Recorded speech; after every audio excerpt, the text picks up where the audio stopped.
Muy buenas noches. Nos encontramos hoy en el último Club del Libro, sesiones que se vinieron realizando durante el segundo semestre del 2017.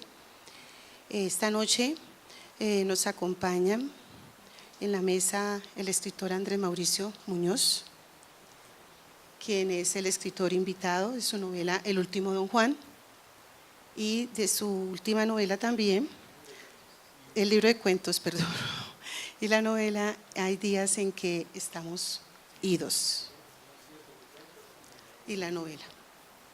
Entonces, la novela El último Don Juan y el libro de cuentos Hay días en que estamos idos. Y nos acompaña el maestro del Departamento de Creación Literaria, Eduardo Tálora Marulanda, quien presentará a nuestro escritor invitado. Les quiero agradecer a todos el apoyo de esta sesión. Agradecerle también a la presencia de nuestro director del Departamento de Creación Literaria, el maestro Roberto Burgos Cantor.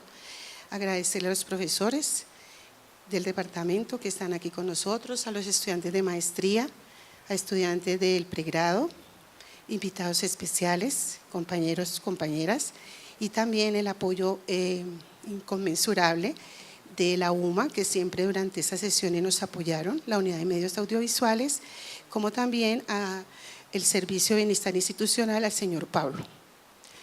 Bienvenidos todos, y a continuación la estudiante Diana va a hacer lectura de la biografía que todos tienen en el volante que los acompaña esta noche. Buenas noches. Andrés Mauricio Muñoz, ganador de los concursos nacionales de cuento, libros y letras 2006. Premio Literario Fundación Gilberto Alzate Avendaño 2007. Taller de Escritores de la Universidad Central 2008. Su libro de cuentos Desasosiegos Menores, Premio Nacional de Cuento de la Universidad Industrial de Santander 2010, fue considerado como uno de los 5 mejores libros de ficción publicados ese año en Colombia. Textos de su autoría han sido traducidos al árabe, al alemán y al francés y han sido incluidos en antologías en Colombia, España y México. En 2015, la editorial Universal de Antioquia publicó Un lugar para que rece Adela, el cual fue recibido con entusiasmo por la prensa y la crítica. En 2016, Seix Barral, de Editorial Planeta, publicó su novela El último Don Juan y acaba de publicar su más reciente libro de cuentos Hay días en que estamos idos. Eduardo Otálora Marulanda estudió filosofía en la Universidad Nacional de Colombia y luego cursó la maestría en escrituras creativas de esa misma universidad. En 2012 ganó el 20º premio de la novela breve Juan March Sencillo con la novela Madolia, que fue publicada en 2013 por la editorial Pretextos y traducida en 2015 al árabe. Recientemente publicó su segunda novela, titulada ¿Dónde habitan las palabras?, con la editorial de la Universidad del Cauca. Actualmente está dedicado a la formación de escritores en la Maestría de Escrituras Creativas de la Universidad Nacional y en el pregrado de Creación Literaria de la Universidad Central. También trabaja en la escritura de una nueva novela y entre líneas el programa literario de Radio Nacional de Colombia. Bienvenidos. Un aplauso, por favor.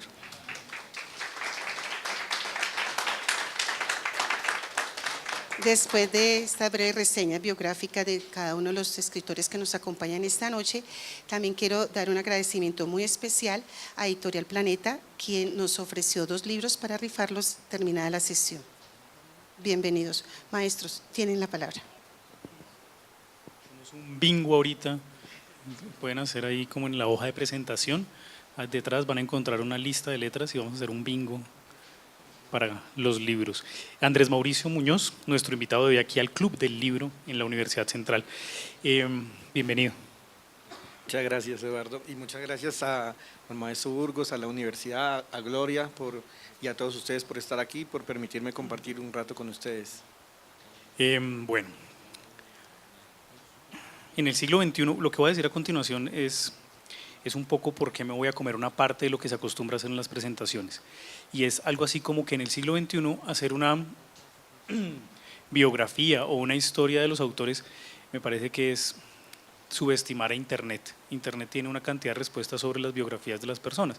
Y si ustedes revisan prontico en Andrés Mauricio Muñoz van a encontrar su biografía, la cantidad de libros que tiene y la cantidad de premios y reconocimientos que tiene. Más o menos como el 70% de su obra está premiada. Entonces ya, nos saltamos esa etapa y vamos a lo que nos compete, que es un libro. Y esto es bien bonito hacerlo porque si estamos en una universidad o un espacio académico, como que uno diría, no solo vamos a presentar un libro, sino algo así como que queremos estudiar un libro, y considerando que los perfiles de los asistentes acá son estudiantes de creación en diferentes etapas, ¿sí? Eso es raro, ¿no? Como que estoy más cerquita de la creación, me siento como en una suerte de rito iniciático, estás más cerca de la creación o de crear, como camino hacia los dioses. Considerando que nuestro público tiene esa naturaleza de personas que están interesadas en la creación, pues hablemos de la creación de un proyecto voluminoso. Y por voluminoso quiere decir sinónimo de trabajoso, es decir, hay una cantidad de trabajo. Entonces vamos a hablar del último Don Juan, pero para hablar del último Don Juan démosle un tricitico de vuelo a lo que había antes del último Don Juan. Y es un autor que tenía una cercanía o una pulsión hacia el cuento, ¿cierto? Y entonces hay un montón de peleas y de caracterizaciones sobre la diferencia entre el cuento y la novela, y supongo que ustedes que son muy juiciosos y van a sus clases y van a la biblioteca y demás, habrán tenido panoramas sobre eso. Sin embargo, el autor siempre genera una propia teoría, y la voy a poner esa teoría entre comillas, sobre por qué escribo cuento, por qué escribo novela, o cuándo se me acerca un cuento y cuándo se me acerca, me gravita, me orbita una novela. Entonces yo le voy a preguntar a Andrés Mauricio, para empezar esta conversación pseudoacadémica, pseudo presentación, le voy a preguntar por qué sintió que esto tenía forma de novela, por qué sintió que esta gestación del último Don Juan se iba acercando a lo novelístico y se iba distanciando de lo cuentístico. Ok, muchas gracias, Eduardo, y reitero nuevamente el agradecimiento para todos. Bueno, a mí me gusta mucho esa pregunta porque me la planteé muchas veces durante el proceso de concebir el último Don Juan. Como dice Eduardo, yo venía de 2 libros de cuentos y yo sentía que el cuento, y de hecho lo sigo sintiendo, que el cuento es el género que más me apasiona, ¿ya? Que más desafíos supone dentro de mi propio proceso de creación narrativa. Y yo decía, bueno, si me gusta tanto el cuento, si he recibido premios con los cuentos que he escrito, ¿por qué me meto en una novela? Yo creo que la respuesta de eso la encontré después.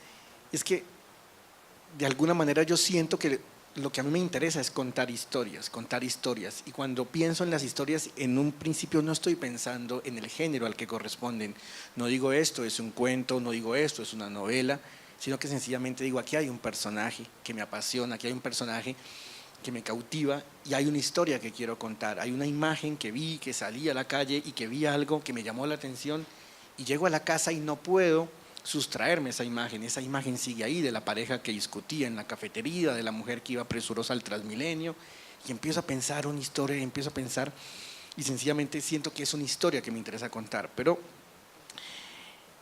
cuando siento que he conocido mucho a ese personaje, que he convivido con ese personaje durante mucho tiempo, que sé que lo aflige, que lo abate, que lo hace feliz, que le da esperanza, una cantidad de cosas, y que siento que ya tengo la historia en la cabeza, que la tengo completamente armada, es el momento donde decido que quiero escribir. Y cuando empiezo a escribir, normalmente me salían cuentos, ¿ya? Escribí el cuento y me salía un cuento. Sin embargo, cuando empecé a pensar en esta novela, El último Don Juan, yo quería contar algo que particularmente me llamaba la atención, y era cómo Internet entró a trastocar la forma como nos relacionamos los seres humanos, cómo Internet entró a cambiar la forma como se construyen los afectos, cómo nos acerca a una cantidad de personas que están a miles de kilómetros, que están en Australia, que están en Chile, en Inglaterra, pero nos pueden alejar del padre que está en la habitación de al lado, nos pueden alejar de la madre que está comiendo frente a nosotros, ¿ya? Que está probando la sopa y nosotros estamos conectados con el celular o cosas así, o pensando en las redes sociales, cosas así. Entonces, cuando dije yo quiero contar cómo ha sido esa suerte de amor en tiempos de Internet, me di cuenta que amor en tiempos de Internet tiene muchos personajes, ¿ya? Y me di cuenta que tenía que poner la mirada desde diferentes flancos, que la perspectiva del narrador iba a ser diferente, que tenía que contar el amor en tiempos de Internet desde la perspectiva del padre, que no entiende cómo su hija de 14 años pasa tantas horas sumergida en Internet y lo aleja de él. y cómo él ha permitido que Internet, es decir, que él se aleje de ella, ¿ya? Cómo él siente que ese monitor de 14 pulgadas o 12, no recuerdo cuántas tiene un computador, un monitor, le ofrece a ella más de lo que él le puede ofrecer como padre.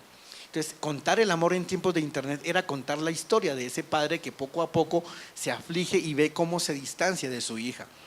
Pero amor en tiempos de Internet también es contar desde la perspectiva de la soledad, de quien siente que Internet le propicia un escenario donde para él es más fácil amar, porque si él es introvertido en su entorno social, si él no es capaz de declararle el amor a alguien, si él no tiene amigos para salir de rumba, si él no tiene amigas para ir a tomar una cerveza, él dice, no importa, pero tengo una conexión a Internet y en Internet puedo ser la persona que yo quiera, en Internet puedo ensayar identidades. Si acá soy introvertido, allá puedo ser extrovertido. Si acá quisiera ser artista, quisiera ser pintor, pero nunca he pintado un solo cuadro, nunca he cogido un pincel, en Internet puedo decir que sí, que acabo de exponer en una galería en Francia, que acabo de llegar, que no sé qué, puedo ensayar la vida y ser ese pintor que no soy en la realidad.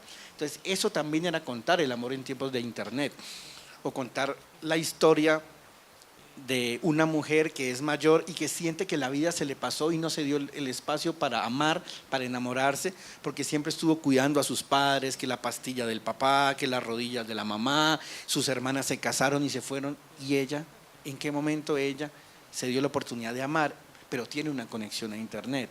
Entonces, contar el amor en tiempos de Internet era ponerme desde diferentes personajes, o el que entra a Internet buscando cibersexo, el que entra buscando un chat para seducir, que le pongan una cámara para hacerle propuestas indecentes o indecorosas a las personas a las que conocía. Entonces me di cuenta que era una cantidad de escenarios que no podía contarlos desde un cuento. Es decir, no me imaginaba arquitectando un cuento para contar cómo era el amor en tiempos de Internet. Entonces ahí me di cuenta que tenía varios personajes, que tenía a la tía abatida porque no se había dado oportunidad de amar, al estudiante que se va para Chile y que nunca tuvo novias o que nunca se dio la oportunidad suficiente como él hubiese querido para el sexo, pero ahí lo podía tener, el padre. Entonces empecé a articular una serie de personajes y me di cuenta que todo eso correspondía con una novela. Pero no sé si un poco por apego al género, pero también un poco por apego a esa arquitectura que había pensado para la novela. El proceso de arquitectura para mí es fundamental cuando escribo un cuento o cuando escribo una novela, es fundamental dentro de la perspectiva de esa arquitectura que concebí, pero versus el apego que tenía al género del cuento. Lo que sale acá es una novela estructurada alrededor de diferentes historias que tienen un hilo conductor y que poco a poco van configurando lo que el lector al final recibe como una novela. Pero en términos generales creo que ese fue el proceso, Eduardo, pero yo sigo siendo un apasionado por el género y del cuento. El libro que le sigue, que es Hay días en que estamos idos, que acaba de salir hace relativamente poco, es nuevamente un libro de cuentos en los que trabajé en estos últimos 2 años. Y bueno, ahora estoy empezando el proceso de escribir una nueva novela, pero yo creo que en términos generales es eso, pienso en historias y después esas historias se van configurando como un cuento o como una novela.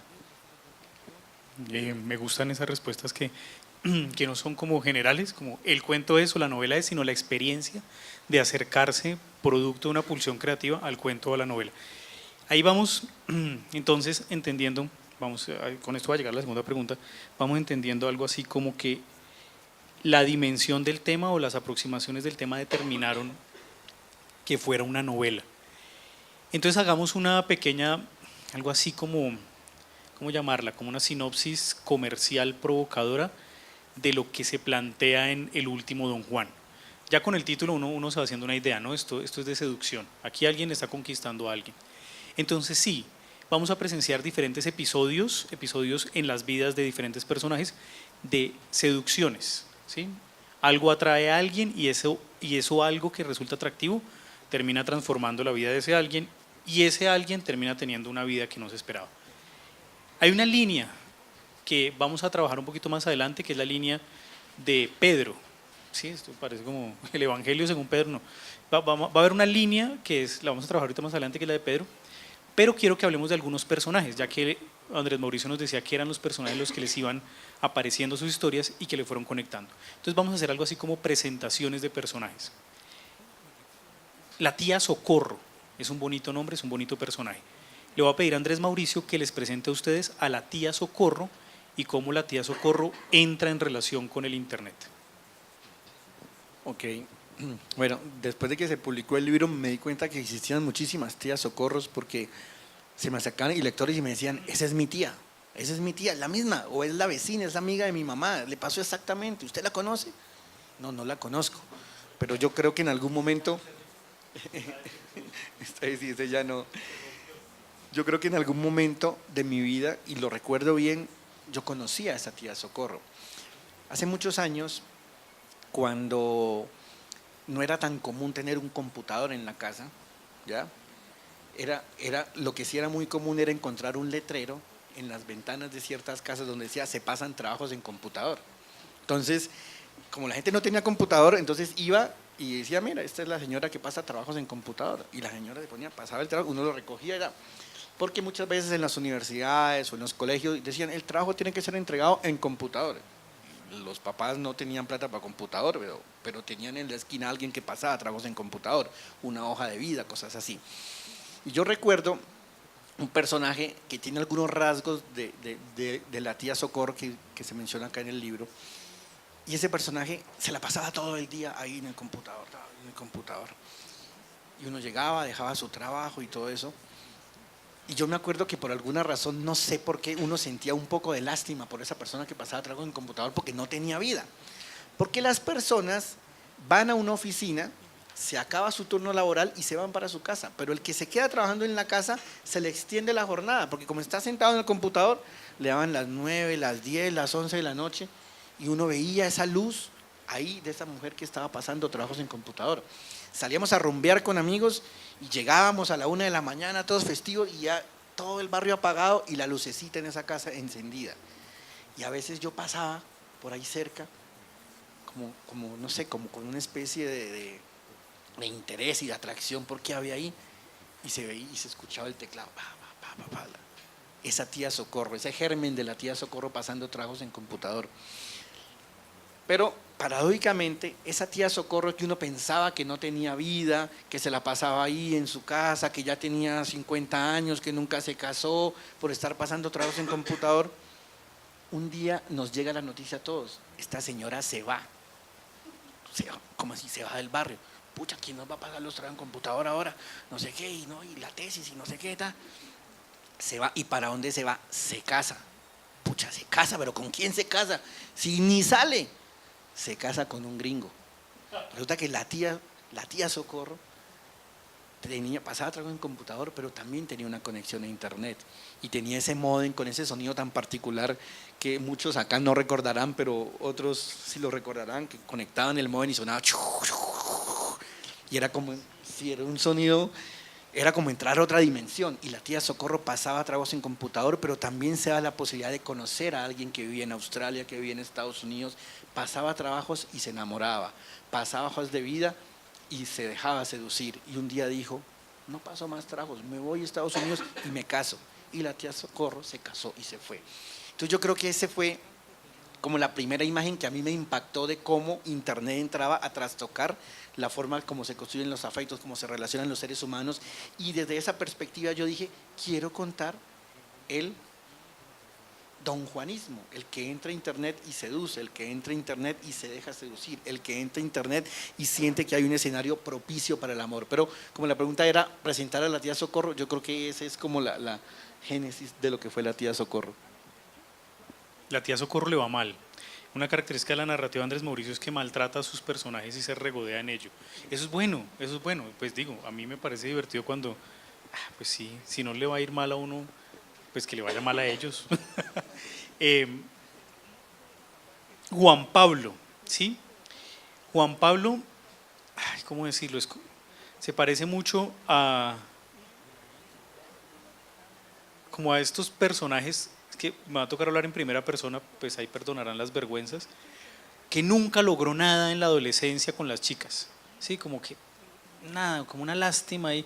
El hijo del no sé, hablamos después, cuando uno le preguntaba si quería ser la novia, como esas preguntas de, o dejar en visto, como el doble chulo del 90.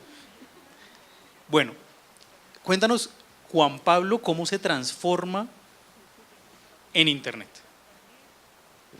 Ok, bueno, Juan Pablo tiene una característica que a mí me interesaba mucho configurar dentro de la novela y es la posibilidad que nos da Internet de asumir otras identidades, la posibilidad que nos da Internet, como decía ahora, de decir soy artista, acabo de exponer una galería en París y mentiras que ni siquiera sé pintar, cosas así.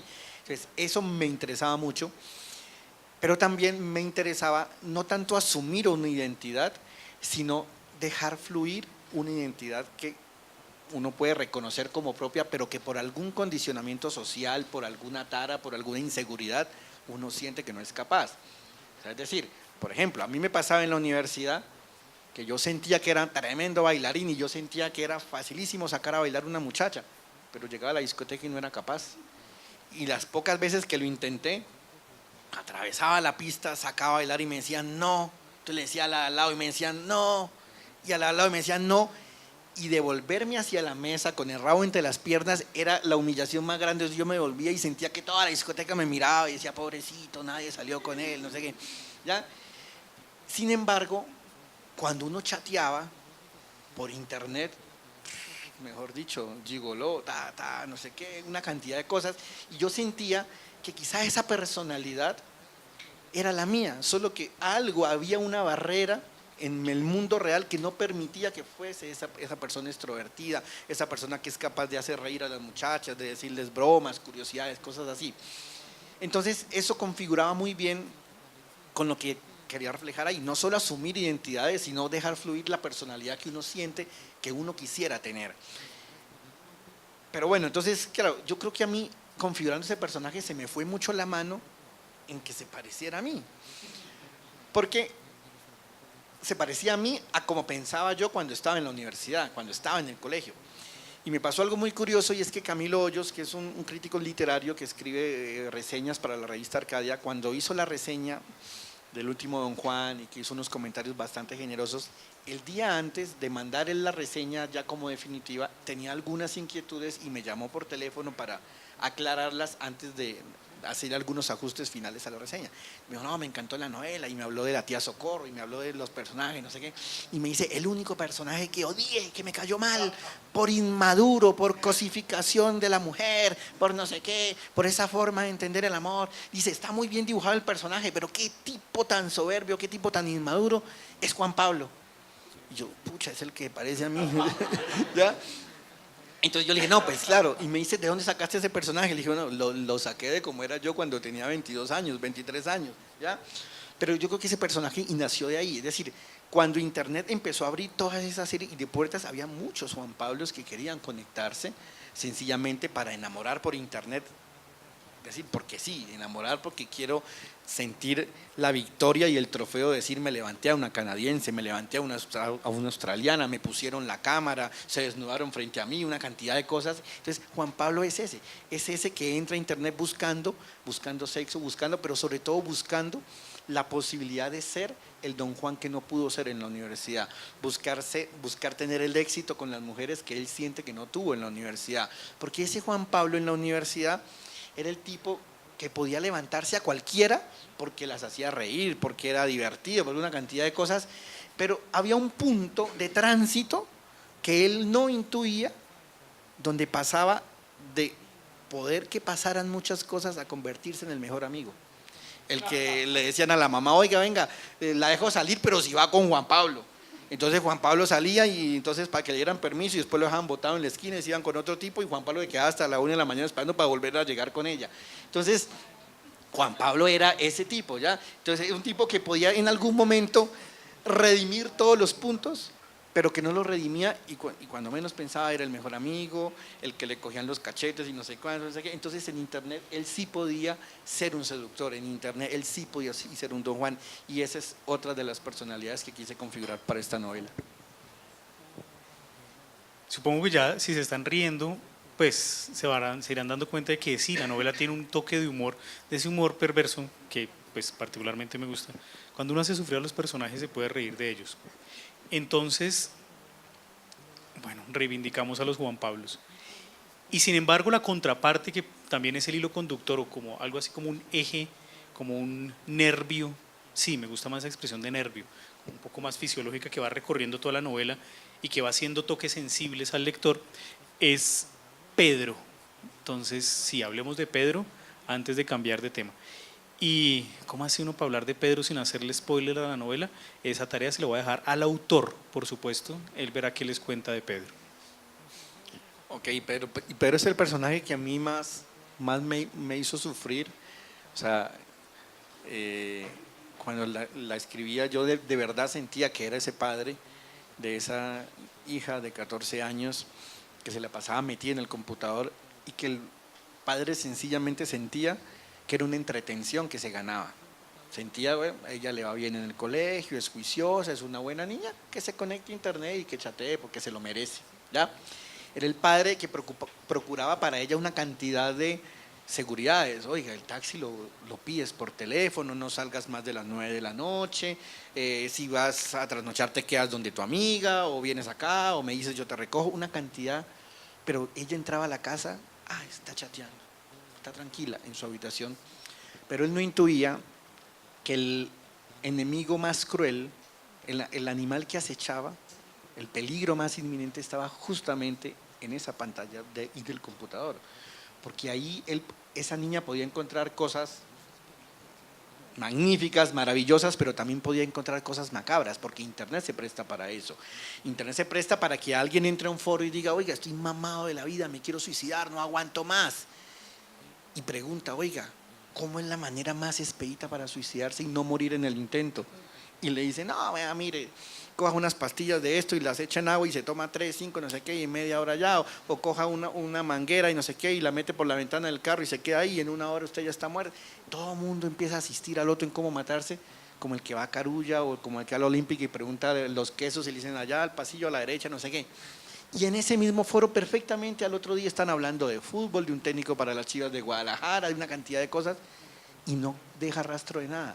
Ayer se asesoró a alguien para que se suicide y hoy estamos hablando de una dieta, hoy estamos hablando de triglicéridos, de una cantidad de cosas. Entonces, Internet tiene también todos esos peligros. Entonces, la historia de Pedro es la historia de ese padre que no comprende, que no intuye la magnitud del peligro que puede acechar a su hija cuando ella está conectada en Internet, ¿ya? Pero entonces, y esto no es un spoiler porque eso prácticamente se dice desde la contracubierta de la novela, esta niña se suicida. Ahí no hay un spoiler, eso está dicho ahí.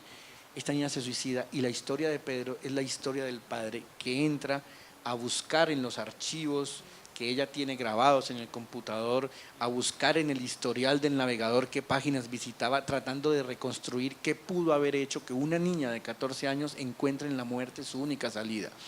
Y esa búsqueda del padre por encontrar qué llevó al suicidio a su hija es la que va articulando las diferentes historias y es la que hace que se descubra cuál es el trasfondo real de la novela, ¿ya?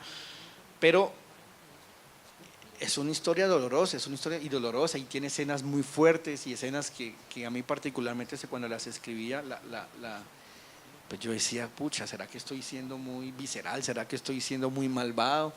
¿Será que no sé, estoy enfermo, un problema mental o algo? Como, sí, exacto. Pero incluso esta novela, antes de que la publicara Planeta, se iba a publicar con otra editorial y el editor que leyó la novela y que le gustó y que avaló la publicación, pero que después por diferentes motivos se cayó ese proceso de publicación, cuando llegó a esa escena durísima me dijo, pucha, yo llegué ahí a esa escena y dije, yo no puedo seguir leyendo esto. No puedo seguir porque se sintió, es decir, él tenía una hija más o menos de la misma edad y sentía eso y dice, no, yo al otro día llegué a la casa, le quité la conexión, todo, usted no vuelve a meterse a internet, no sé cuánto, no sé qué, ya, porque claro, internet se presta para todo ese tipo de cosas, uno puede encontrar en internet el amor, pero también puede encontrar la muerte. Entonces la historia de Pedro es la historia del padre que busca exactamente qué fue lo que pasó en la vida de su hija y que la llevó al suicidio, y que a medida que busca se da cuenta que no la conocía como él pensaba, se da cuenta que esa niña tenía frustraciones muy profundas que él ni siquiera advertía, que él no intuía, que a ella no le gustaba que le dijeran gorda cuando todo el mundo le decía gorda, gorda para acá, gorda para allá, y ella detestaba que le dijeran gorda. Y siente también que esa persona con la que ella conversaba por internet podía conocerla mucho más y podía hacerla sentir digámoslo así, más plena de lo que lo hacían sentir sus amigos reales, de lo que lo hacía sentir él, que era su propio padre. Entonces, esa es la historia de Pedro. Y siguen los personajes. Ahí hay unos 4 o 5 más con diferentes historias que por supuesto se van entretejiendo en eso que hablaba ahora Andrés Mauricio, esa arquitectura de la novela donde una historia, otra historia, diferentes registros de voz, diferentes registros de narrador. Juguetona la novela en ese sentido más o menos técnico. Por supuesto creo que se han dado cuenta de que hay unos ejes temáticos acá que son el Internet y la dualidad de los sujetos, ¿cierto? Entonces vamos a hacer una pregunta un poco en esa línea. Ay, es tan difícil, porque como que a uno le dan ganas de responderse la pregunta, pero entonces solo la pregunta. Las novelas corresponden a ciertos tiempos de creación, ¿cierto? Se crean en determinados momentos. Esta novela sería impensable en el siglo XIX, pues porque no había internet. Habría que preocuparse por una suerte de, sería como una novela por preocupación por las cartas que se escribía la hija con alguien, ¿cierto? Sí, algo así como esta de Ricardo Cano Gaviria, que se llama, maestro Roberto, ¿usted se acuerda? Que es sobre las cartas de unos primos, ay, se me acaba de olvidar, pero Internet le responde la pregunta. Él hace una novela en la que se hacen correspondencias dos primos y se van descubriendo los misterios de lo que sienten el uno por una chica y por la otra y se dan cuenta que eso es mucho. Sería la versión del siglo XIX de una novela de esta naturaleza. Por supuesto, esta es la novela, y aquí va la pregunta, no es la novela del siglo XXI, porque el Internet en el siglo XXI es otro Internet, ya estamos en el 2 o 3, ya no sé, yo me quedé en el... Pero esta es la novela de ese boom del Internet, escrita en el siglo XXI. Entonces le voy a preguntar a Andrés Mauricio por qué, estando ya instalado en los smartphones, con uno en el bolsillo probablemente, él sentía la necesidad de escribir una novela que hablara sobre la fuerza que tuvo Internet en la transformación de nuestras relaciones sociales. Sí, bueno, ok. No, en términos generales, cuando la iba a escribir, claro, yo sabía, está Facebook, está Twitter, estaba ya de manera muy incipiente Tinder, ¿ya? Pero yo quería contar no ese amor en tiempos de Internet, el que conocíamos, sino que quería contar los primeros merodeos de esa generación, cuando todavía no intuían la bola de nieve que se venía encima. Esta novela está narrada en la época de Messenger, el Messenger de comienzos de siglo, el Messenger que era al comienzo solo chat, y que salían unos emoticones, un puerquito bailando en la pantalla, una niña que mandaba besitos y los guardaba en el saco, cosas así. Ese es el Internet que yo quería contar. Esos primeros merodeos de una generación que todavía no intuía que al final podría terminar completamente alienada con esa nueva posibilidad que ofrecía. Claro, estaba Facebook, estaban las redes sociales, estaba Tinder, pero yo sentía, en primer lugar, que ese tipo de fenómenos de redes sociales, de Twitter, de Instagram, necesitaban una decantación más larga. Es decir, para escribir sobre eso necesitaba un periodo de observación más largo, quizá plantearme ese desafío dentro de 5 años para saber exactamente cómo todo eso iba reconfigurando las relaciones humanas. Sin embargo, el Internet de comienzos de siglo ya se conocía muy bien cuáles eran sus efectos, cuáles eran sus consecuencias, los desafíos que supuso para esta sociedad, y yo quería contar eso, quería que esta novela fuera de alguna manera el registro literario de esos primeros merodeos de esa generación. Entonces quise contarlo ahí. Claro, en algunos momentos sentía la tentación, no, sentía que se me contaminaba la mirada por la forma como funcionaba Tinder o cosas así, porque en Tinder, por ejemplo, no sé los que usan Tinder, pero eso es como entrar a un supermercado y empezar a escoger los duraznos. Me gusta, no aguanta, este sí, y con estos 3 vamos a ir a tomar un café mañana y no sé qué.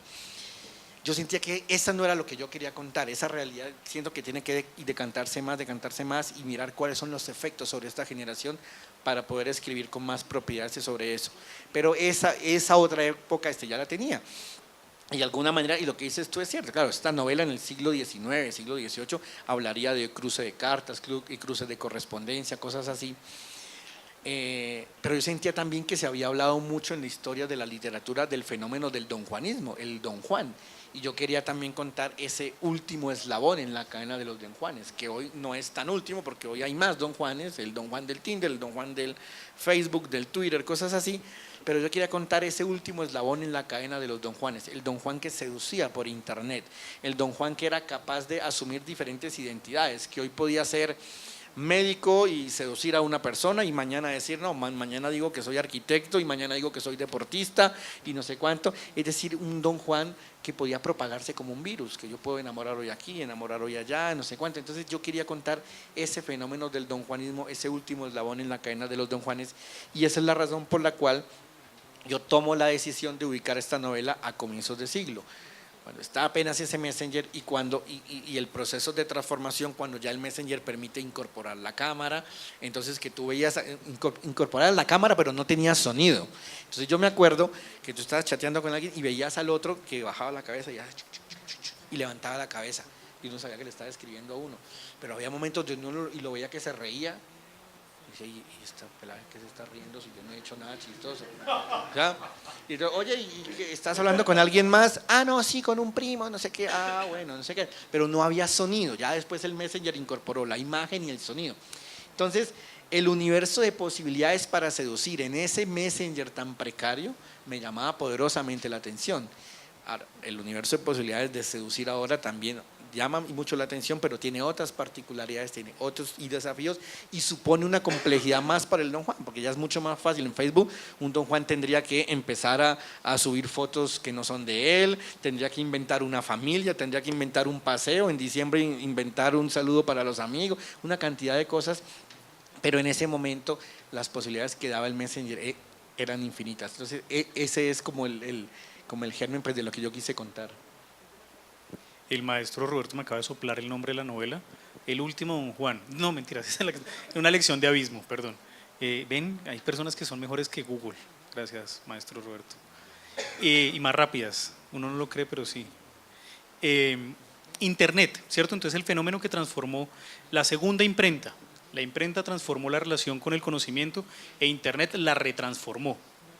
Y se supone que tenía que ver con la democratización de los saberes, ¿sí? Lo que está en Internet nos pertenece a todos. Ahora, cuando nosotros empezamos a pertenecer a Internet, que es la configuración de esos roles de los que está hablando Andrés Mauricio, vamos a viajar un poquito en el tiempo al siglo XXI y voy a preguntar lo siguiente. En El último Don Juan vemos a personajes que son proyecciones de sí mismos, es decir, ya lo vimos ahorita, proyectan una personalidad, lo que quisieron ser, lo que se imaginaban o lo que sea. Incluso sus villanías, el Don Juan está ahí en su villanía, me voy a inventar personalidades solo para seducir. En el siglo XXI, con toda esta hiperconfiguración de esa personalidad, uno todavía podría decir, ¿es diferente el de la red a mí? ¿O ya ahí nos vamos acercando un poquito? Sí, muy buena pregunta, porque una de las cosas que yo siempre pensaba durante el proceso de construcción y de la novela es que con la aparición de Internet se empezaron a configurar dos versiones de uno mismo, es decir, el Eduardo Tálora real y el Eduardo Tálora virtual, el Andrés Mauricio real y el Andrés Mauricio virtual. Y en un momento dado, la frontera estaba muy bien definida entre el Eduardo Tálora real y el virtual. Sin embargo, esa frontera empieza a desvanecerse porque Internet empieza a ser parte ya de la realidad, Internet empieza a ser parte de la cotidianidad y muchas veces el Andrés Mauricio toma una decisión en lo virtual y no intuye el efecto o el impacto que va a tener sobre su mundo real. Por ejemplo, las primeras infidelidades de Internet generaron un trauma impresionante en las parejas, porque el que era infiel por Internet no estaba tan convencido de que había sido infiel y el otro, el que descubría la infidelidad, no tenía el arrojo necesario para decirle te vas, porque tampoco estaba tan seguro si le habían puesto los cachos o no, porque era un chat y porque la otra persona estaba por allá en Malasia. Pucha, entonces eso era como que ¿me fue infiel o no me fue infiel? Pero como decía, esa frontera se empieza a desdibujar y se empieza a desvanecer y cada vez, es decir, a medida que pasa el tiempo, el que es uno en el mundo virtual es ese también en el mundo real. Sin embargo, había otro fenómeno que me llamaba particularmente la atención y es este. Normalmente también sucede en la realidad, pero quizás ahí tiene más énfasis cuando hablamos de Internet. En Internet se presta para dos tipos de proyecciones. Por un lado, estás tú que no estás proyectándole al otro una imagen completamente fidedigna de lo que eres. Es decir, proyectas una imagen, ¿ya? Y el que está al otro lado recibe esa imagen, pero la distorsiona también, la deforma porque le incorpora elementos de lo que él quiere ver en esa otra persona. Entonces, si esta persona está buscando a alguien que la escuche, que la comprenda, que le permita que le cuente los problemas de la rodilla de mi mamá y una cantidad de cosas, y la pastilla del abuelo, el omeprazol, que se lo tengo que dar todos los días a esta hora porque se le alborota la gastritis y todo eso. Si esa persona está buscando eso, alguien que medianamente tenga un esbozo y le escuche, ella va a sentir, le va a dar todos los atributos que ella esperaba de esa persona. Entonces, en Internet se presta mucho más para eso. Entonces, lo que solía suceder es que las personas muchas veces cuando se dan la oportunidad de conocerse, cuando la persona viajó de Chile y dice me voy a Bogotá a casarme con la chica con la que llevo 3 años chateando, claro, llegaba acá y se daba cuenta de, pucha, pero no se parece, y no solo no se parece físicamente, que eso también era un trauma, ¿ya? Porque pucha, se veía un poco más delgadita, la nariz no se veía como tan respingada, no sé qué, cosas así, yo no lo veía la cara como tan mogollo a este tipo, cosas así, ¿ya? Eso pasaba, pero también se encontraban con, pucha, no se parece mucho a la persona con la que yo chateaba, ¿ya? Es decir, es solo un esbozo, es solo una insinuación de esa otra persona, ¿ya? Entonces, eso pasaba mucho. Pero también pasaba que sí existía esa conexión. Y que existía esa conexión y tú decías, pucha, este no era el man con el que yo chateaba, pucha, pero me hace reír, pero la paso chévere, pero no sé qué, y ya no me importa que no sea como él me dijo que era, ya no me importa que no tenga ojos azules, que no mida 1,90, sino que mida 1,48, 1,50, no importa, es el mismo tipo con el que yo estoy entusiasmado. Entonces, tú mencionaste ahora una palabra que a mí también y me llamaba mucho la atención, y es la democratización. En Internet se prestó para la democratización del amor. Yo sentía que el amor era más democrático con Internet, porque en Internet hay una serie de barreras que existen en el mundo real de manera inconsciente que en Internet no. Entonces, por ejemplo, las personas a veces, sobre todo cuando están en la adolescencia o en la universidad o cosas así, las personas tienden a fijarse, por ejemplo, en los rasgos físicos, ¿ya? Entonces, esta mujer es como las mujeres que a mí me gustan, es alta, el cabello lo tiene ondulado, el color de la piel es así, no sé qué tal. Pero también están las convenciones y sociales, la forma como se viste, si la persona y parece ser una persona de dinero, si no tiene dinero, si la forma de vestir es mucho más simple, cosas así. Si la persona es extrovertida, si es introvertida, si es popular en la universidad, si no es popular, configuran toda una cantidad de cosas y tú dices, salgo a tomar un café con esa persona, no salgo a tomar un café con esa persona. Pero en Internet tú chateabas y hablabas con todo el mundo. No sabías cómo estaba vestido, inicialmente no sabías bien cómo era físicamente y hablabas con esa persona y te dabas cuenta, uy, hijo de pucha, qué man tan chévere, qué vea tan bacana, no dice, y no reírme toda la noche y no sé qué, y tal, una cantidad de cosas. Entonces el amor era más democrático. Seducías con el lenguaje, seducías con la palabra, seducías con lo que salía de ti, con lo que proyectabas, sin esos otros atributos del estatus social, de la forma como viste, de la apariencia física, cosas así. Algo que yo le mencionaba a Eduardo la vez pasada que conversamos de esto es, por ejemplo, yo recuerdo, volviendo a lo de la sacada a bailar, por ejemplo, no vayan a pensar que es un trauma, pero es un ejemplo que usé, en lo de la sacada a bailar, uno iba y sacaba, digamos, a una chica a bailar y la chica le decía, no, gracias. Bueno, y supongamos que a los 10 minutos llegó el pintazo de la universidad y la sacó a bailar y salía, y me dijo, pucha, pero no que estaba cansada, no que no quería salir, no de qué, tal, y salía, y resulta que salían a bailar, no sé qué, 2, 3, 4 canciones, y a la semana se da cuenta uno que se habían cuadrado. Entonces uno, claro, las amigas le preguntan, ay, ¿tú estás cuadrada con este tipo por el físico? No, ¿cómo te ocurre por el físico? No, es que este tipo es una barraquera, me escucha, es chistosísimo, es muy amable, es una cantidad de atributos, y de verdad era así, es decir, pero la persona con la que no salió a bailar también le podría decir, yo también soy chistoso, yo también te escucho, yo también soy noble, yo también soy no sé qué, pero a mí no me abrieron esa puerta que le abriste a esa persona, ¿ya? Es decir, que si tú accedes a bailar con esa persona, le das la oportunidad de mostrar esos atributos, de mostrar que él también es alegre, que él también es divertido, que también le escucha, que también es amable, que también es noble, pero él no tuvo esa posibilidad, que sí tuvo el otro. En Internet esa barrera no existía, porque tú chateabas con una cantidad de gente sin tener esas barreras. Entonces, eso para terminar de responderse la pregunta, a mí también me llamaba mucho la atención, esa frontera virtual y esa frontera real. Y cómo muchas veces una pequeña insinuación en la pantalla de tu mundo virtual terminaba trastocándote por completo tu entorno real. Entonces, tú entrabas chateando y resulta que después se convertía en una obsesión que te hacía que no rindieras en el trabajo porque estabas pensando en esa otra persona, porque estabas pensando en lo que viste, porque querías llegar a… No es como ahora, que uno tiene el teléfono y puede chatear a cualquier hora, no. En esa época había que esperar a llegar a la casa, conectarse al sonido del módem y para seguir chateando. Entonces, se convertía en una obsesión y tenía efectos sobre tu vida matrimonial, tenía efectos sobre tu vida sentimental con tu novia, efectos con tus amigos. Yo recuerdo que muchas veces yo no salía a rumbear porque estaba metido en internet y me decían, no, pero ¿cómo así? La fiesta, la rumba, 6 meses hablando de la berraca fiesta y hoy decís que estás metido en internet. Estaba obsesionado con internet. Entonces, internet sí ofrecía ese mundo virtual y ese mundo real, y esa frontera estaba más o menos bien definida. Hoy siento que se ha perdido un poco, que ya esas dos cosas están ahí, están mezcladas y que configuran una nueva personalidad, y esa nueva personalidad tiene esos dos matices. Todo se complica. Sí, también a los libros les pasó. Antes solo poquitos leían y ahora un montón los quieren escribir. Ahí están todos ustedes muy juiciosos. Hay un riesgo de lectura a esta novela, y es un riesgo como que si uno es demasiado,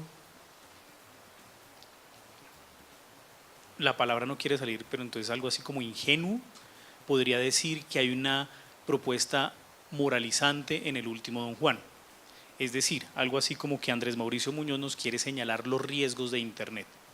Entonces yo le voy a pedir a él que nos diga cómo es que uno evade esa lectura moralizante de la novela, donde el nervio está en un padre que quiere, pues que termina reconociendo a su hija después de muerta. Entonces, ¿cómo un lector evade la lectura moralizante de este último Don Juan?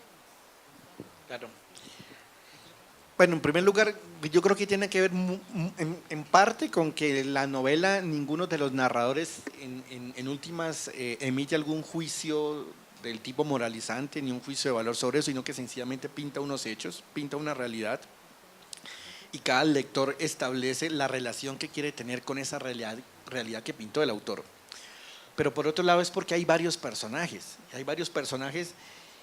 y de alguna manera hay personajes que llevan sobre sus espaldas una cantidad de frustraciones, complejos, cosas así, que lo hacen más vulnerable al mundo de Internet. Pero hay otros donde el mundo de Internet ni cosquillas le hace. Lo que para uno puede ser, me movieron el piso, se fue el amor de mi vida, no es ni amor de Internet, es el amor de mi vida, y puede terminar en una tragedia, y terminar en un abatimiento o una depresión que puede durar meses. Para otro puede ser, pucha, qué cagada, esta hija no se volvió a conectar, bueno, mañana chateo con otra, ¿ya? Es decir, el pasado que cada uno cuelga en sus espaldas, una cantidad de rasgos del carácter y de su personalidad hacen que lo que a un personaje puede resultar definitivo y completamente traumático y devastador, para otros no sea nada más que parte de la puesta en escena, ¿ya? Entonces yo creo que precisamente esa definición de diferentes personajes hace que no haya muy clara una postura de, oiga, esto es moralizante, no, pero moralizante por acá, pero mire que por acá, mire cómo terminó la historia, o mire que por acá, mire lo que pasó. En el caso de la tía, por ejemplo, y aquí tampoco hay un spoiler, la tía vive cosas durísimas, que de pronto, si a ella le preguntan antes de vivirla, oiga, le va a pasar esto, ¿usted la vive? No, yo más bien como que sigo pasando trabajo en computadora acá, ¿cierto? Pero al final ella también siente que vivió. Es decir, que valió la pena eso porque vivió algo que de otra manera no habría vivido. Siente que de alguna manera la vida está ahí para configurarle esa serie de tropiezos y trastabillar y darse de jeta contra el piso porque eso también es la vida. La vida no son solo las alegrías, la vida no son solo los éxitos, la vida no es solo alzar los brazos en señal de triunfo, la vida también es caerse, la vida es darse y contra el piso y levantarse. Entonces la tía siente que vivió, que algo la sacudió, que estaba viva, que no solo estaba recluida y confinada en una habitación pasando trabajos en computador, sino que ella también sentía, que ella también tenía la posibilidad de quedar abatida y levantarse, ¿ya? Y seguir. Es decir, que esa configuración de diferentes personajes, siento yo, pues al menos esa es mi esperanza, es la que hace que no haya un tono moralizante en la novela. Que alguien la puede leer y dice, oiga, sí, hay que tener cuidado con esto. Pero otro se puede meter y decir, puta, qué raquera, hay que meterme un chat de esos, quiero hacer lo que hizo este man, quiero no sé qué, que quiero conocer, ¿ya? Entonces, en términos generales, eso es lo que quería, contar amor en tiempos de internet y contarlo desde todas esas perspectivas. Sí, son las 7 y piquito, la fatiga del día nos viene cayendo, entonces voy a hacer una última pregunta yo para cederle el micrófono a ustedes, que son un montón y debe haber un montón de preguntas. Y la última pregunta tiene que ver con el segundo libro que vamos a rifar al final de esta conversación. Hay días en que estamos idos. Imaginándonos que estás en una librería y que un cliente tiene tu libro en la mano y tiene al lado otro libro, porque así como que le vas a susurrar una razón por la que tiene que llevarse. Hay días que estamos idos y no el otro libro, sin decir el otro, le pongamos uno bueno, igual, sí, como entre dos buenos, porque se tiene que llevar. Hay días en que estamos idos. Pucha, eso es como cuando uno va a una entrevista de trabajo y le dicen, ¿cómo se ve dentro de 10 años? ¿Sí? Pucha, sí, calvo. Bueno, a ver, yo voy a decir varias cosas.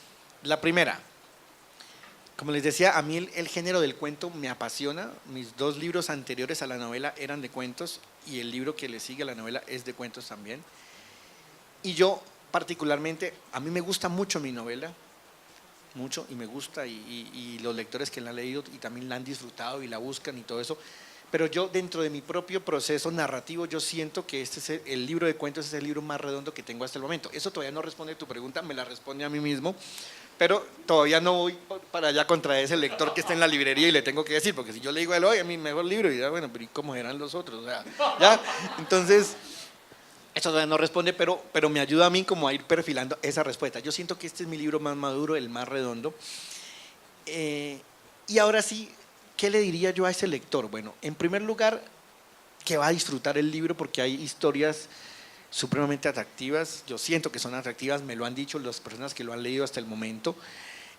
Son historias divertidas, pero también son historias absurdas. Y aquí quiero leerles un fragmento pues, de lo que hice acá en la contracubierta. Dice, en 6 cuentos el autor hace vivir al lector tensos y absurdos dramas que se desprenden de situaciones cotidianas en las que se evidencia la fragilidad del ser humano ante los agobios contemporáneos, revelándonos también que nuestras más feroces amenazas nos acechan a diario dentro de nosotros mismos. Son historias sobre la cotidianidad, pero sobre la cotidianidad donde entra un punto de disrupción. Algo entra y trastoca completamente la cotidianidad y es un punto de disrupción absurdo, que uno dice, pucha, ¿qué pasó? Hay una cámara escondida, me están jodiendo, ¿por qué me pasa esto? Y por eso es el título, hay días en que estamos idos, días en donde tú dices, de pronto lo mejor habría sido no levantarse hoy, quedarse en la cama, o bajar los brazos en señal de rendición y esperar que salga el chapulín colorado a decir, no contaban con mi astucia. Alguien que entre a asistirnos, a socorrernos, porque no podemos más, sentimos que ya dimos todo lo que teníamos que dar. Y también para que se hagan una idea, dice, esto es una muy pequeña descripción de los cuentos. Un hijo desaparece dentro de su propia casa. Una pareja de esposos se enfrenta al desafío de revivir una mata que le entregaron a su hijo. Una mujer aniquila psicológicamente a su esposo desempleado.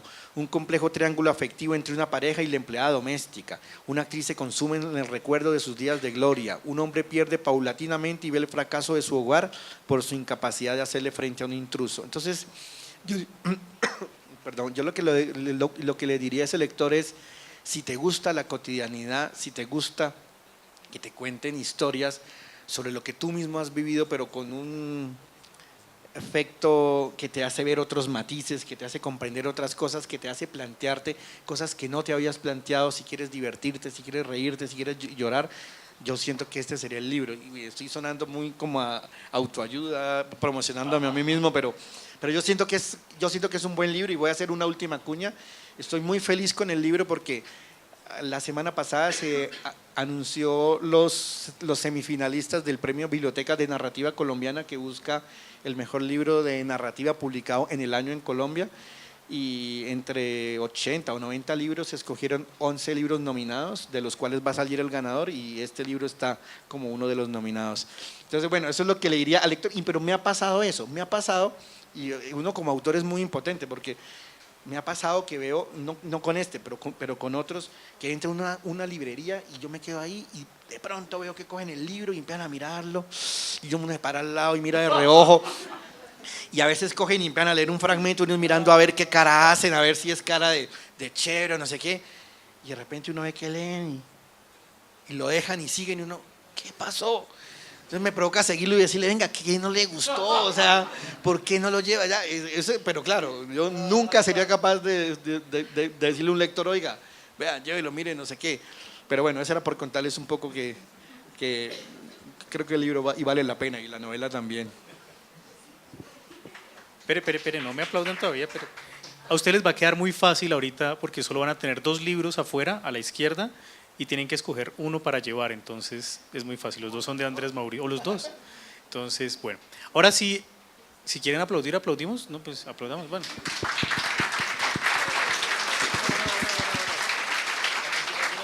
Sí, y ahora sí, las preguntas del público, es más peligrosas las preguntas del público, por eso uno solo les da 5 minutos, que son bravísimas. Entonces, espérate, le hacen llegar, ya, allá va.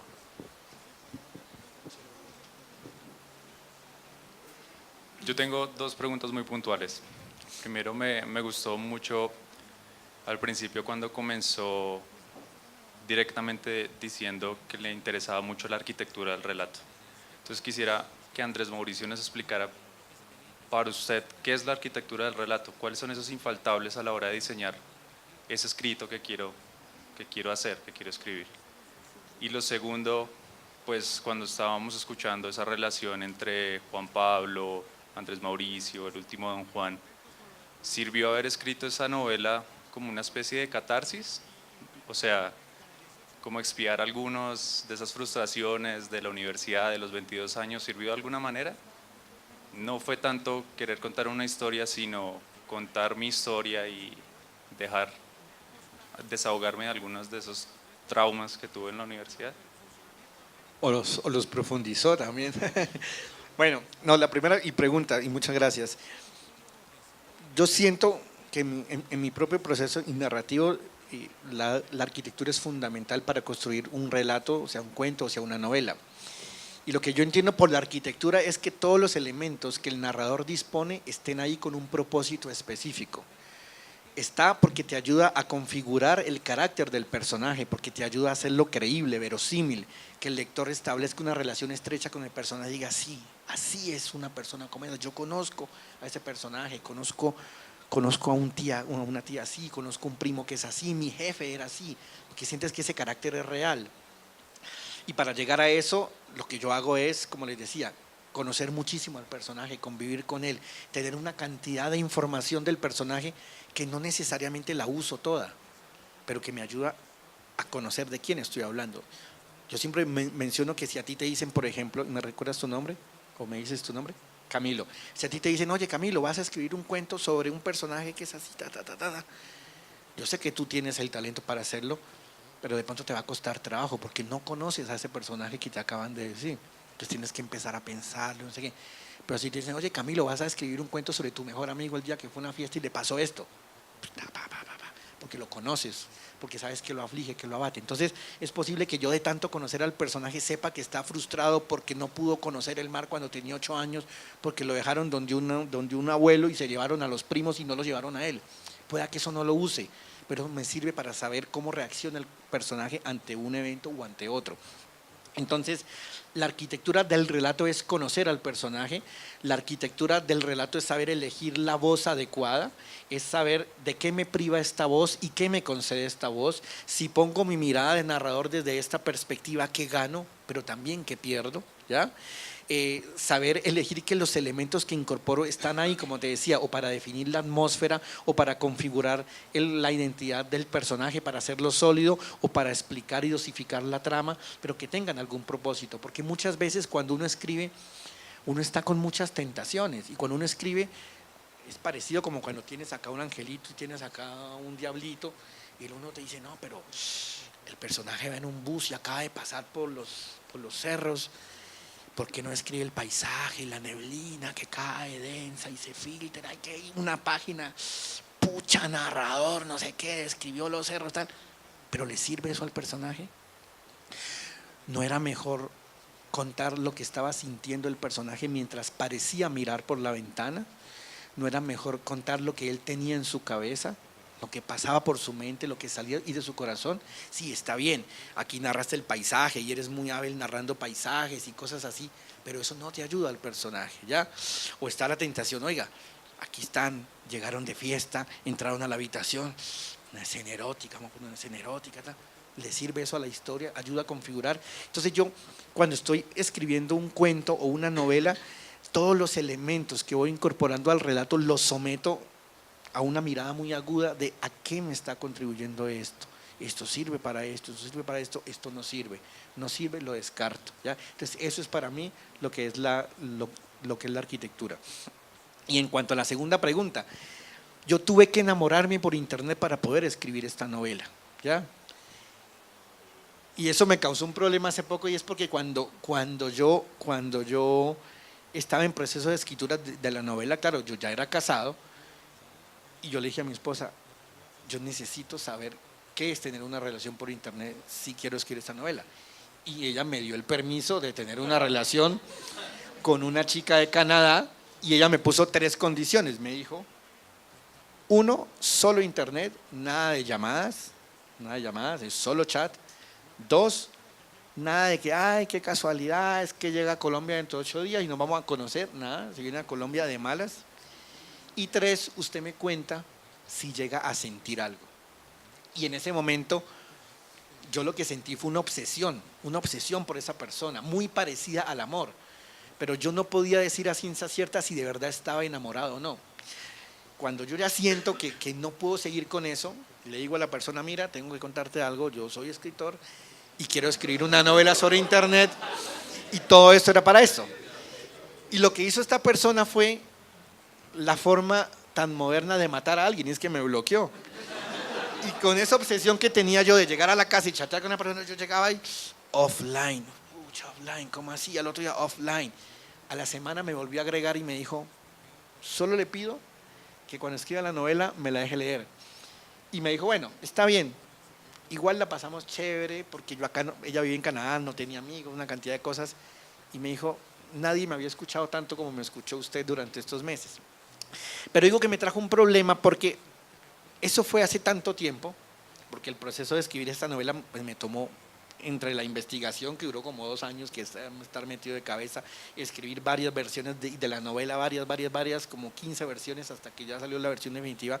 Pasó tanto tiempo que a mí se me olvidó de las condiciones de mi esposa.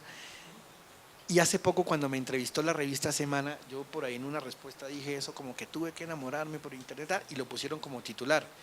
Tuve que enamorarme por internet para escribir la novela. Y yo llego a la casa y me dice mi esposa, no, que no se había enamorado. Y yo, ay, güey, pucha, pero había sido hace tanto, pero tuve que explicarle que esto, que no sé qué. Pero bueno, en términos generales, yo siento que la novela me sirvió a mí para comprender mucho más un fenómeno que yo quería comprender, y era cómo es el amor en tiempos de internet. No sé si puedo decir que es una catarsis, no sé si puedo decir que me frustró más o que me redimió, cosas así, pero sí siento que entré a un mundo, que metí la cabeza a un mundo que quería conocer, ¿ya? Entonces, esa para responder tu segunda pregunta. Por acá había una mano levantada. ¿Ya? ¿Una mano? ¿Sí? ¿Cuánto tiempo le dedica a la escritura? ¿Diariamente o semanalmente o mensualmente? ¿O cuál es como la disciplina que tiene? Sí, es muy exacta, porque yo procuro dedicarle, y digo procuro dedicarle porque no necesariamente lo hago todos los días, aunque sí la mayoría de los días, yo procuro escribir 3 horas diarias, ¿ya? Yo trabajo como ingeniero en electrónica, entonces yo tengo que ir a una oficina y trabajar todo el día. Entonces yo me levanto a las 4 de la mañana, 4:30 estoy listo y escribo 3 horas. 3 horas y después de 3 horas me voy a trabajar y se me convierte en un suplicio porque estoy pensando en el personaje y yo, pucha, yo como dejo ese man ahí sentado en ese andén con todo lo que no sé qué. Y yo siento como el que de verdad es como si alguien se quedó encerrado en el baño y yo me fui y vuelvo por la noche a decirle, oiga, ¿qué pasó? No sé qué.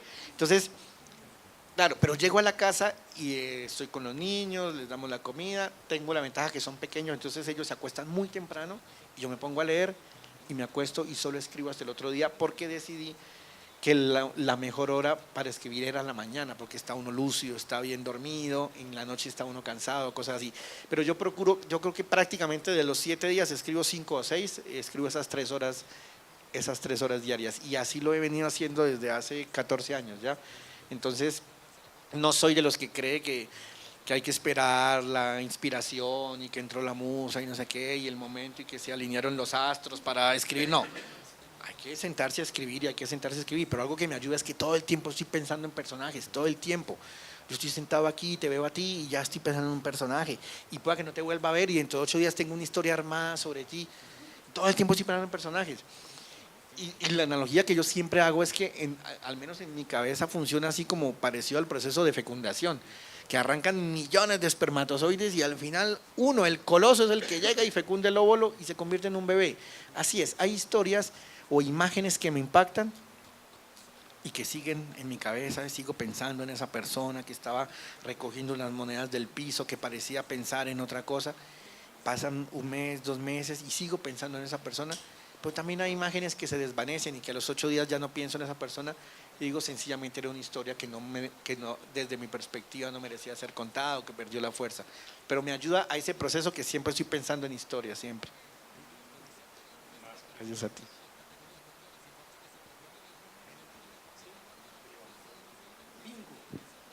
Hola. Yo sé que estas historias, voy a salirme un poquito del tema, estas historias como que son muy necesarias porque nosotros estamos buscando fórmulas para escribir sobre el internet, sobre todos estos temas y pues obviamente a uno le dan ganas de leerlo, muchas. Pero ¿tienen esperanzas las novelas que ocurrían antes de internet, o sea, escritas en la época del internet?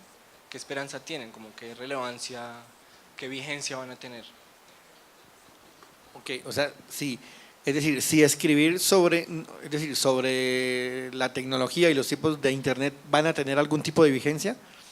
Escribir sobre cosas anteriores. Sí, claro, o sea, todas las historias tienen vigencia. Uno podría hacer en este momento una novela sobre la violencia del 48, sobre los fenómenos sociales que se suscitaban en los 90 cuando no había internet, claro, o sea, totalmente. Es más, creo que si uno pensara en términos de qué novelas no tendrían esperanza, serían justamente las que hablan de algo tan moderno, ¿ya? Yo tengo un amigo escritor que me dijo, pucha, no sé cómo te metiste a escribir sobre eso, si yo siento que cuando menciono la palabra Facebook, WhatsApp en un cuento, siento que me lo tiré, lo contaminé, ¿ya?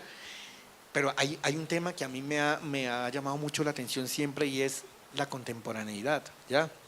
Esos agobios contemporáneos. Yo siento que los agobios de hoy no son los mismos de hace 30 o 40 años, porque estamos inmersos en un dinamismo diferente que nos transforma, que nos modifica. Entonces yo siento que si yo quiero ser coherente con esa cotidianidad que tanto me interesa, no puedo eludir internet. No puedo decir que la persona llegó a la casa y que le escribió una carta a su amigo, porque siento que así no funciona hoy en día. Pero de alguna manera, en este momento siento que las que están más frágiles son precisamente las que hablan de un mundo tan contemporáneo que puede llegar a algunos lectores, les puede llegar a resultar asfixiante. No quiero escuchar esas palabras en una novela, quiero una prosa un poco más que me hable sobre esto, sobre cosas así.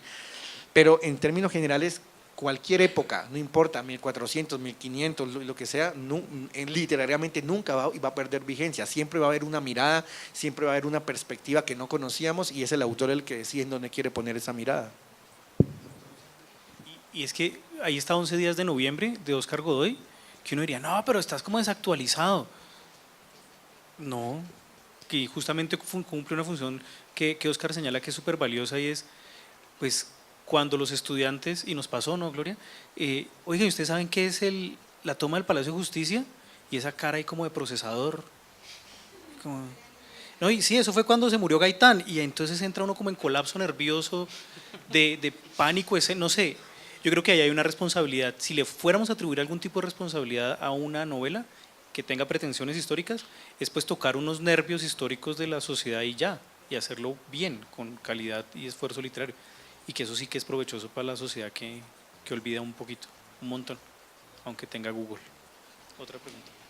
¿Cómo se logra que cada personaje tenga su propia voz, su propio tono, tanto el narrador como cada personaje, y hacerlo verosímil, que la persona que lo esté leyendo sienta realmente que es la tía Socorro, que es Pedro?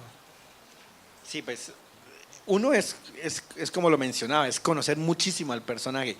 Yo no me siento capaz de comenzar a escribir si no tengo dentro de mi cabeza ese personaje, si no siento que lo conozco muchísimo, como decía, si sé que lo aflige, que lo abate, cómo reacciona ante una cosa y otra. Si en medio del cuento alguien entra a una cafetería y le arroja un vaso en la cara, yo ya sé si el man se para y le da su puño, o si se queda estupefacto, se para y se va. Ya, es decir, yo ya sé cómo reacciona ese personaje, y yo creo que esa es la razón por la cual el lector establece una relación estrecha y siente que ese personaje es real. Y una cosa que yo suelo mencionar pues tiene que ver eso, en ese proceso de construcción del personaje, al comienzo, si uno entra a mirar el personaje, es decir, si el personaje fuera una construcción que está en obra negra, y claro, y entra, uno puede ver ese personaje como un Frankenstein, porque tiene el carácter de alguien que conocí hace 6 meses, porque tiene estos rasgos de personalidad de alguien que me impactó mucho cuando estaba en la universidad, porque los gestos son de esta persona, es decir, empiezo a armar el personaje de mucha información que he recibido. Pero poco a poco el personaje empieza a adquirir solidez, a adquirir consistencia, y ya se convierte en sus propios rasgos. Y la analogía que yo suelo hacer en esos casos es que es parecido como con los bebés. Cuando un bebé está pequeño y se ríe, la abuelita dice, ay, la misma risa del tío, mírala cómo se ríe, no sé qué, y tira un juguete al piso, ay, el abuelo es igualito, bravo. Cualquier cosa que haga el bebé se la asocian con el abuelo, con el tío, con el papá, no sé qué, porque él está en un proceso de recibir información y empezar a adquirir sus propios matices, su propio carácter, su propia personalidad. Pero ese bebé crece, va a la universidad, va al colegio, a la universidad, y en la universidad ya nadie dice es la soberbia del abuelo, ya nadie dice, ay, no, es la ternura del tío, ay, esa nobleza del papá, no, son sus rasgos de personalidad, ya nadie advierte de dónde proviene, sino que ya adquirió su propia consistencia y esa es su identidad. Entonces yo creo que la manera que yo he encontrado para hacer que esos personajes sean verosímiles, sean creíbles, es conocerlos muchísimo, pensarlos muchísimo antes de sentarme a escribir sobre ellos. Bueno, de todas maneras, ¿nos recuerdas tu nombre? Luna. Luna, y eres... Soy estudiante de creación literaria. Entro a 6º semestre y nada, estoy muy contenta de haber ganado el libro.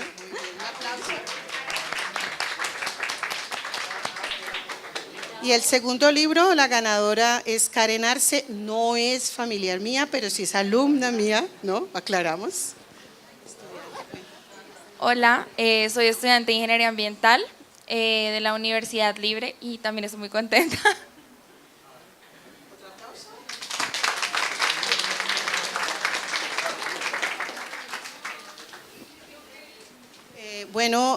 Maestro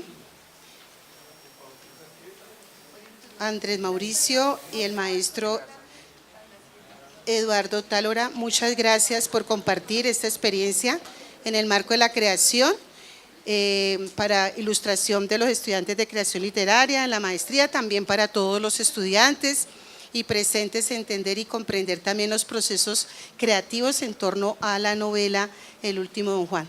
Muy buenas noches y muchas gracias, y el próximo año 2018 nos estaremos encontrando en nuevos próximos sesiones Club del Libro. Gracias.